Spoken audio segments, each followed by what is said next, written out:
Are you a leader in customer success, pre-sales, professional services, support? Do you work behind the scenes and roll up your sleeves to make sure that customers are happy? Renew. Then this is for you. Welcome to the GSD Podcast. Welcome to the GSD Podcast. Getting it done. Services, success, and software. We'll talk with the pros that have been in the trenches, getting service teams off the ground, launching new types of groups to service customers, or running agencies that don't have a product attached to it. For the pros, by the pros. This is the GSD Podcast, and this is your host, Jeff Kushmerek.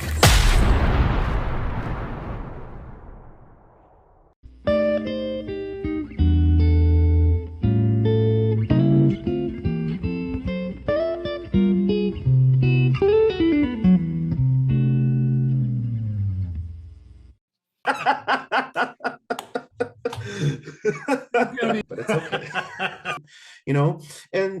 Many people throw shade about that, but that's okay. But remember, people, shade is meant for lounging, not for throwing, but it's okay.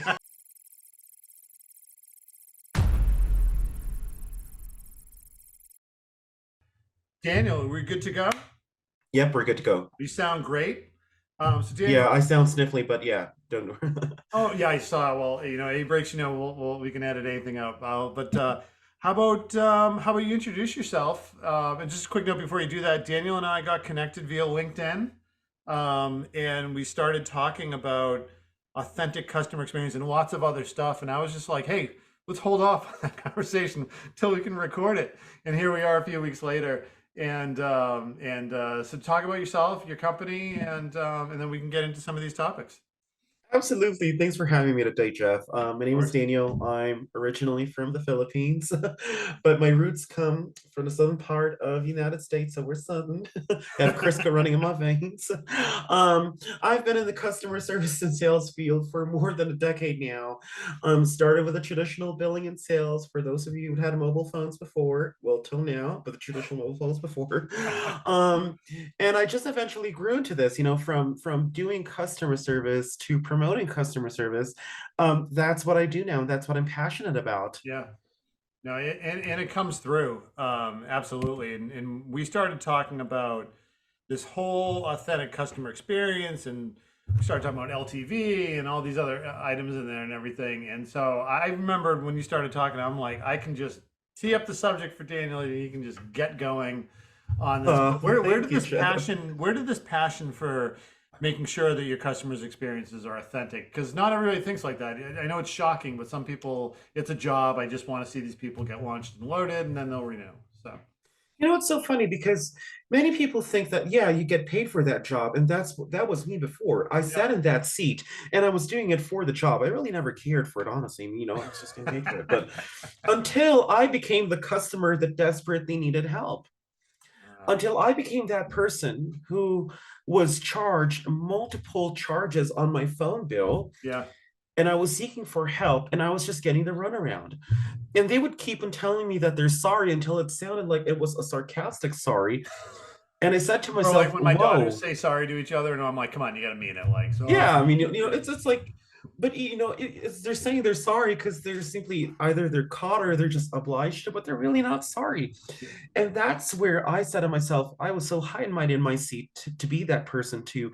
And now I'm on the other side of the table and I desperately need help. And I realized that authentic customer experience is something that we need to be promoting. It's not just customer service, it's authentic customer service. Yeah. From then thereon, I changed my perspective of viewing and handling customer service. Yeah, no, that's amazing. And do you feel that covers everything from the moment the customer signed up, or are you talking about like the second that there's an issue? Where's your perception on that lead? It's not even about the stages. It's because the thing is, when we're talking about authentic customer experience, we think, when should we start doing it? Yeah. When the fact is, it's not about that. It's about it's about how we should be treating people. It's how we should be acting. It's how we should be behaving ourselves, basically, is what it is. That's where authentic customer experiences begin. Let me just Oh this yeah, is bothering me too much. One second. we'll hit pause and we'll go. Yep, don't worry about it. Yep, editors will take care of all of Yeah, it. Yeah. there you go. Well, it fell somewhere, so I'll have my Dyson take care of it. Okay, going back. Okay, so why do I say that it begins with how our behavior is? Because that's what authenticity is. There's a difference between authenticity and just acting it out. When you say to someone that you have to treat your customers this way because they're paying you, that's acting it out.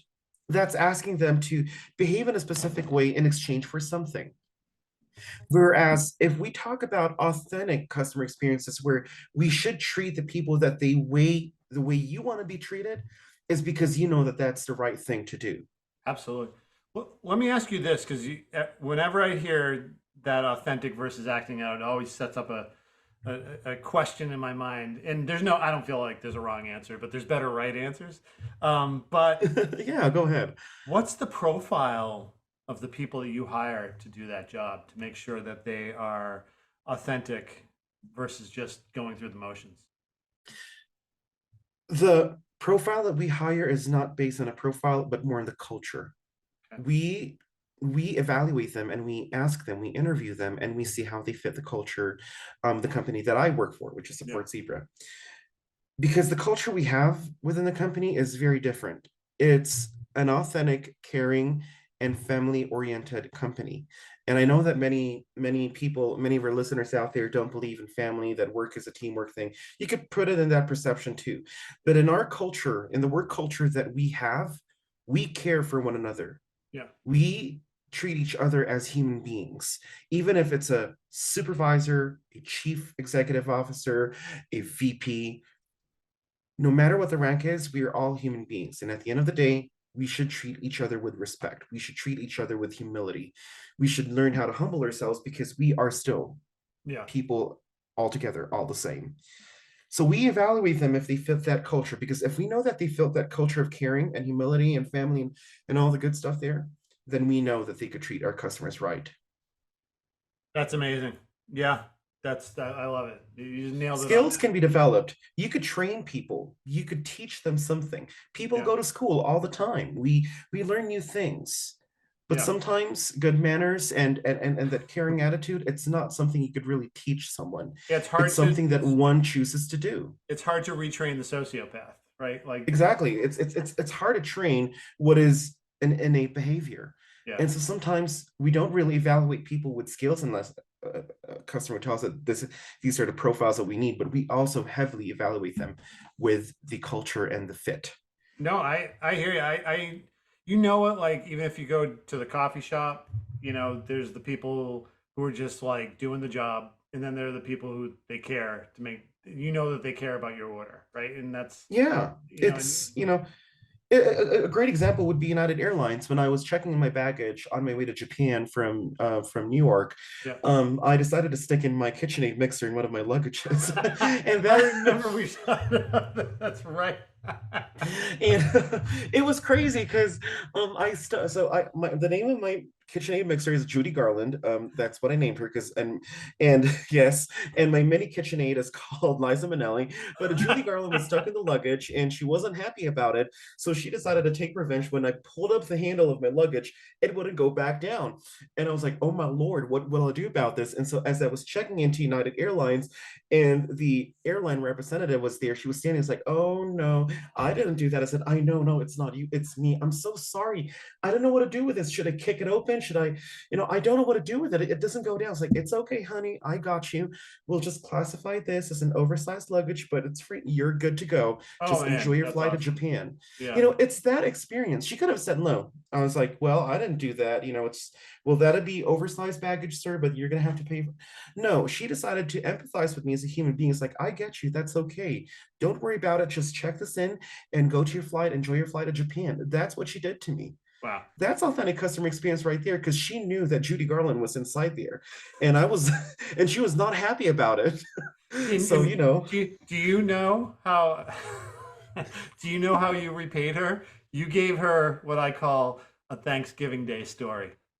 when people are sitting around on Thanksgiving and they're like, "Oh, honey, let me tell you this story about this About guy." this nice lady at United Airlines who helped me with my luggage because Judy Garland inside was complaining. So yes.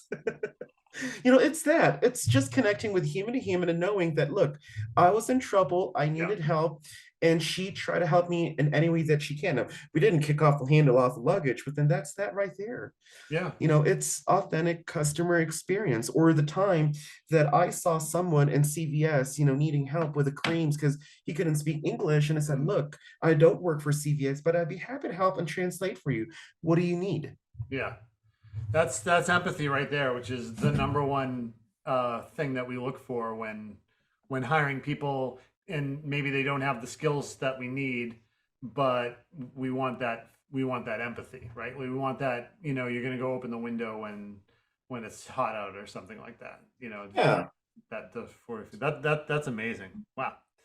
So I find it almost funny to talk about all this authenticity and then switch into measurable KPIs on how do we do that? Like, are you able to Yes. sort of track this? I'd love to hear that because for me, I'm like, oh, that's a hard thing to do because it's a soft skill and things like that. Well, I could tell you this. Yeah. We're talking about behavior when it Yes. comes to authentic customer experiences. We're talking about behavior here. The way you behave, the way you conduct yourself, the way you want people to treat you based on how you behave is also measurable in KPI. And I think that for those of you who are listening out there, I encourage you for you to read the Ultimate Question 2.0. This We'll is put that in the notes. Yeah. Ultimate yeah, question. Fred Reichhold. It's a wonderful book. That book tells you the measurable KPI on great customer service because it's also a behavior. That is, in my opinion, and so, some may disagree, some might agree, but then I'd like to not say that I'm always correct. I'd like to humble myself You and don't just have say, to. in You my don't have to. opinion, Yeah. yes, Just fire in away. my opinion, it is NPS, the Net Yeah. Promoter Score. Why is that so? Net Promoter Score is also based on behavior. When you treat your customers right, when you treat them well, when you treat them justly, when you treat them with what is due for them and what is right, they behave and respond the same exact way, which is the likelihood of them referring your brand or promoting your brand to people that they know. Yeah. It's a wonderful KPI because it really measures their behavior and it talks about the authenticity of how you treated them.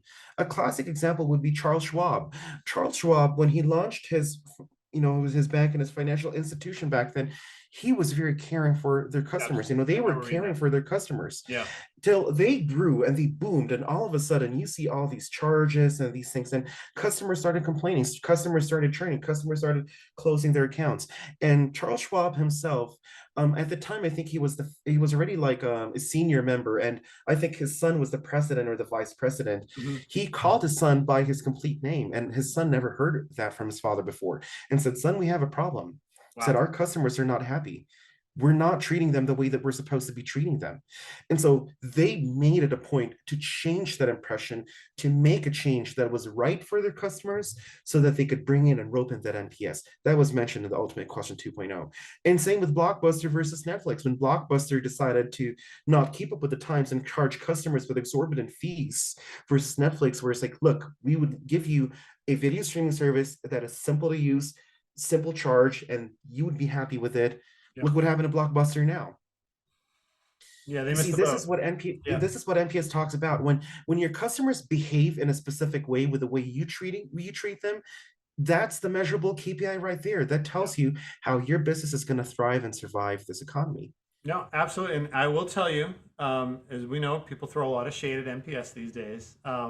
But you didn't. Oh, oh. I don't, because my normal stance on that is like, I'm just glad you're tracking something, right? Like, so, um, but for this argument, you are 100% correct. It is the service so good that people would refer you, and that's the original reason why it was created. I used to have to deal with it back in the .com e-commerce days, and it was like, hey, would you refer people to use this website? And if you're down, then you're like, we got to get over it. And then everybody moved to CSAT and everything. But it's, if you're going to recommend somebody, that's you're gonna say, I can guarantee you're going to enjoy this experience. Yeah, and sometimes people think negatively about NPS because it seems like you're asking your customers to do, to refer Yeah. people over. But the truth is, you don't have to. The purpose of NPS is just to measure that behavior. It's not about telling what's them your that you feeling? What's should. your Yeah, vibe? it's what you Yeah. feel, and it's what you that tells you what their lifetime value is going to be. It's going to tell you what the retention is going to look like. Because at the end of the day, business is business. You have to talk about that too, you know. And many people throw shade about that, but that's okay. But remember, people, shade is meant for lounging, not for throwing. But it's okay. There's gonna be so many YouTube shorts we're gonna make out of these. This is amazing. I can just see my video person just slicing them all up right now. It's amazing. We were talking about standard of care and going through things like that. But then when we were chatting the first time, you said we started on this topic that I can't think of a good transition, but I just kind of blew my mind, which was this whole you were talking about the KPIs and the authentic experience, and then suddenly we're talking about failed payment recovery and how Oh, there's yes. yeah. It's so notorious because the other term for failed payment recovery back then was collections, which Collections, people love that word. AP, my accounts Yes, my payable. accounts payable, recovery, underwriting, skip tracing. I was Oh, there before, that's a good one. Yep. right? And people somewhat it's crazy. What is failed payment recovery? Failed payment recovery is simply another term for collections, but in a more friendly and just manner. Instead of hounding people to give you their credit card or checking information or a check, why don't you kindly tap into them and ask what the situation is? Because that's a completely different story right here. When we talk about a subscription, when we say you have a store where you every month supply razors or shaving creams or your beauty products, many a time some of your customers forget to update their card. Some Yeah. of them change their card.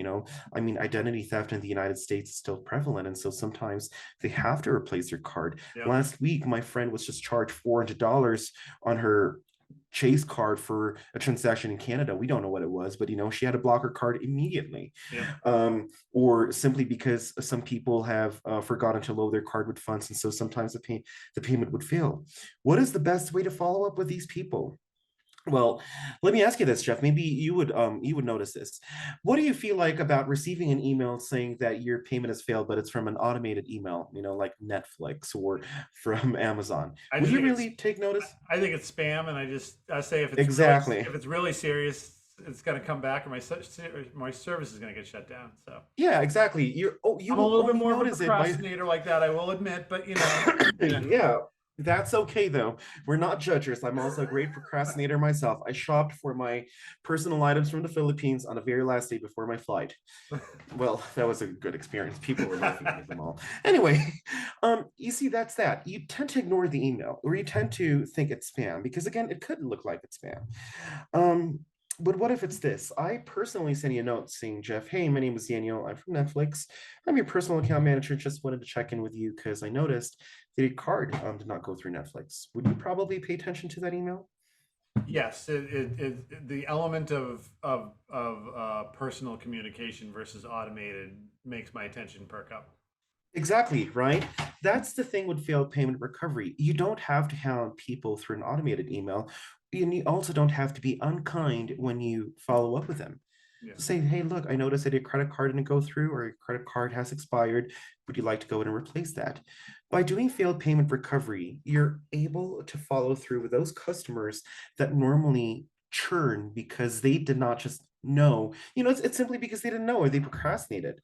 Yeah. You get to increase their lifetime value there, but at the same time, failed payment recovery also opens another realm of addressing any customer concerns that exist. Like sometimes they say, oh yeah, I do remember that. I just really didn't enjoy the product. It seems like I encountered this and this. Yeah. Then you could give them a white glove service that you didn't expect you'd be giving them. Yeah. Sometimes customer service nowadays it's really reactive. It's more on the side of where, yeah, sure, we'll respond to you if you have any problems. But what about if you treat them like VIPs? Wouldn't they be happier customers? I get that a lot with AT&T here in Mexico. I Yeah. have AT&T here, and there's another competitor called Telcel and Movistar, and both Movistar and Telcel were okay. I must say they're cheaper than AT&T. AT&T's more expensive, Yeah. but the thing about AT&T that drew me to them was the level of service that they gave to me, the way that they would follow up with me after I made an order. They would say, hey, are you okay with your plan? Is there anything we could help you with? Are you happy with the service? I got that white glove treatment from them versus Telcel and Movistar. And that's why I see it with AT&T, even if they're more expensive. Right. No, it's a huge thing right there, and also from a company that large, like they don't have to do that, right? And I don't think I get that from Verizon, who I go through as well too. And I just had to get a new phone because my last one was dying, and yeah, that was very transactional, very transactional. Right. So it's sometimes it's about those things, those small things about following through. When I used to be a contractor for AT&T in the United States, I personally made it my commitment that if I tell my customer that I'll be following through with them if they had a problem, I will follow through with them. And so I would ask for a special time from our workforce. Say, could you just give me 5 minutes? I need to call this customer, make sure they're okay. And that's what I did. Yeah. It's about following through with them and just making them feel like we do care for them, that they are a VIP. Because at the end of the day, our customers are our true VIPs in our business. We cannot exist without them. So do you any type of tiering within your company of like these people are VIP, but these people are, or is everybody a VIP that signs up? To me, everybody was a VIP. If you needed extra attention, if you needed extra help, I will give you that follow-up call. I wanted to make sure everything is okay. It's not about because they're a high paying customer that they're a VP. It's never that. When they need help and when you need to follow through with them, you keep that commitment. You follow through with them. And even, it's not just AT&T, like providers like T-Mobile as well, they actually have a follow through system. When you put a follow through in their account, you have to follow up. It's a commitment that they take very seriously too. Interesting. I wonder if they had a lot of churn and they found that's one area where they can help out, and if they did that, then it's going to get turned around, or they just felt great and they wanted to do it. I don't know. Yeah. Well, I think that it is something that they were very committed to, Yeah. in my opinion. You're so Now, positive. people may have their, yeah, I like to look at the good side of things. That's great. So this has been great. I never really get this perspective and everything. I really appreciate you jumping on and talking about. Just tell everybody a little bit of what you're doing right now for Sports Zebra and everything. Yeah, Support Zebra is a company that helps people scale their customer service teams, is basically what it is. Yeah. We help you grow your customer service team. When you have problems scaling, when you have problems with performance, when you have problems with recruitment, we do that for you. We take care of that piece for you because not only do you get a dedicated customer service team, you get an infrastructure behind the scenes that help you manage and maintain the customer service team. That's what Support Zebra does. If you have any questions about what your customer service needs, about what your customer service should be implementing, about what your team should be implementing in terms of performance management, feel free to reach out to me. I'm not really going to sell you anything hardcore unless you permit me to do so. But no, the point is I want to have a real live conversation with you and just share best practices. Yeah. And so whether it is you're interested to learn more about Support Zebra or you're just interested to learn more about best practices, I'm here to be a mentor. I could also be here to, I'm also here to be a persistent sales rep. So pick one of the two or pick both. It's up to you. That's amazing. So I have been asking where people are doing for their, for like their winter activities, but I think your travel is much more fascinating. So I'd love to hear like what your next month's worth of travel is right now. Yes, so I will be going to Colombia this coming summer just to dance some. I'm going to dance some cumbia and just enjoy the food there down in Colombia. And then after midsummer, going into after summer, going into autumn, I will be in San Diego and Dallas, Texas, enjoying myself some barbecue. Oh yeah, some of that good barbecue with my brother. And then going into the winter season, I will be flying back to New York because New York is still my #1 love. I'll be in Chelsea. Yes, I just like to travel around and connect with That's where I friends. hang out. That's where I always make sure I stay in Chelsea when I'm in New York, right? So it's just my favorite. Yes, get a papaya hot dog while you're in Chelsea. I will definitely it'll be the first. Yeah. So yeah. And I don't know if you know the Seinfeld with the Papaya King, but you're like huge fan. So absolutely. There you go. Great. Well, Jeff, if you need anything else, you know where to find me. People could also find me on LinkedIn. My name is Daniel Viduya. But thank you so much for having me, Jeff. Do you have anything else you wanted to cover? I think that's amazing. As I said, we're trying to keep these just laser focused and everything. And this has been awesome. You've been funny. I'll make sure to grab your LinkedIn and put any links that we need to do in the show notes and everything. Just hold on for one quick second. We'll stop the recording and we'll chit chat for a second or two after. Okay, perfect. Thank you, Jeff. Thanks a ton.